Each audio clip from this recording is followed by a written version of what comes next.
Madame la maire, la crise du logement s'aggrave et que propose cette délibération?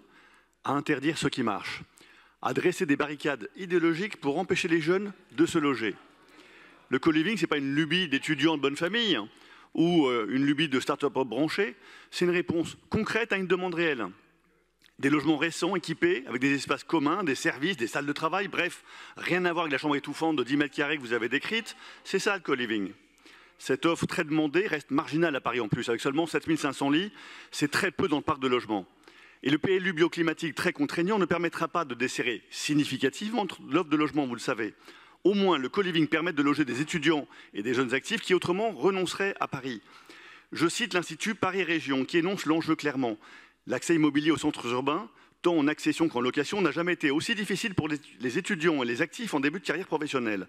En maximisant l'usage des surfaces résidentielles, avec la mise en commun d'équipements et de services, le co-living peut être considéré comme un compromis intéressant, permettant le développement rapide d'une nouvelle offre spécifiquement dédiée à ces populations, tout en dégageant effectivement des taux de rentabilité à même d'attirer des investisseurs, car le logement, la production de logement, c'est de l'argent, c'est de l'investissement, et notamment des investisseurs institutionnels, sans créer de dépendance à des dispositifs fiscaux temporaires. Bref, c'est stable. Mais voilà, Yann Brossa préfère la caricature, marchandisation industrialisée de la colocation.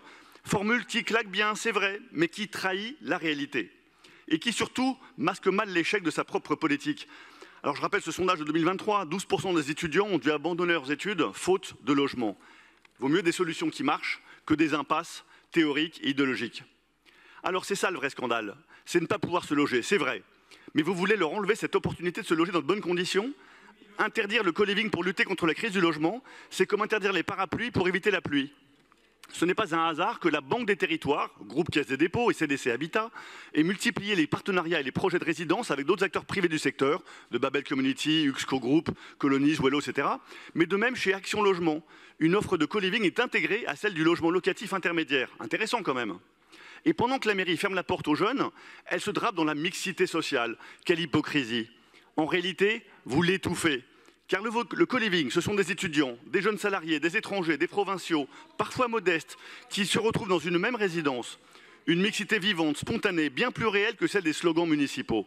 Ces résidences offrent une vraie atmosphère de partage. Cet aspect communautaire associe d'expériences de co-living qui se traduit très concrètement dans la conception et l'aménagement des locaux par des espaces communs équipés, plus développés au regard de la surface totale des résidences. Par des espaces fonctionnels, cuisine, salle à manger, communes, espaces de coworking, etc., espaces de loisirs, salles de sport, salles de télé. Cet univers répond aux pratiques, aux attentes des nouvelles générations, millennials et Gen Z. Nomadisme, flexibilité, connectivité, volonté de socialisation, esprit festif, brouillage des frontières entre espaces et temps de travail, de loisirs, recours au télétravail. Ça commence par une simplification des démarches, évidemment, des contraintes plus simples, mais aussi des logements prêts à vivre, avec des loyers incluant tous les contrats abonnements de base, assurance habitation, eau, etc. Alors soyons clairs, la ville n'a pas compétence pour interdire le co-living, c'est clair. Tenter de le faire, c'est ouvrir la porte à des contentieux coûteux qu'à nouveau les contribuables devront payer. Vous pouvez chercher à réglementer les loyers. Vous savez que ce sera l'assurance d'avoir moins d'investisseurs, moins d'investissements dans le co-living qui répond au problème d'accès au logement des jeunes actifs. Et si on réfléchit un peu, comment voulez-vous légiférer en raison des nombreux modèles de co-living et des différents services qui vont être proposés?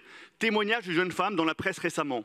Loyer mensuel, effectivement, 1 250 € pour 22 mètres carrés, un studio, c'est très cher, mais aussi l'accès à 850 mètres carrés d'accès partagé. Comment vous l'évaluez? Alors avec vous, l'idéologie vaut beaucoup plus cher que le pragmatisme. Berlin, Amsterdam, Barcelone laissent le co-living prospérer? Pas grave. Paris privilégie toujours la pénurie. À croire que vous faites commerce de la pénurie et de la misère. Ces grandes métropoles ont compris, elles. Le co-living fait partie de la solution au logement. Alors à Paris, on préfère l'utopie bureaucratique et les slogans creux. Mais nous refusons de désigner comme vous un bouc émissaire imaginaire. Encadrons, d'accord. Contrôlons bien sûr. Pourquoi pas labelliser des bonnes pratiques? Mais n'interdisons pas un modèle qui permet à notre jeunesse d'étudier, de travailler et de vivre à Paris. Notre capitale ne doit pas devenir une ville-musée qui se partage entre riches, très riches et logements sociaux et touristes. Paris doit rester une ville mixte, capitale vivante, ouverte et accueillante. Et pour cela, nous devons au contraire encourager le co-living qui a toute sa place. Nous ne voterons pas cette délibération.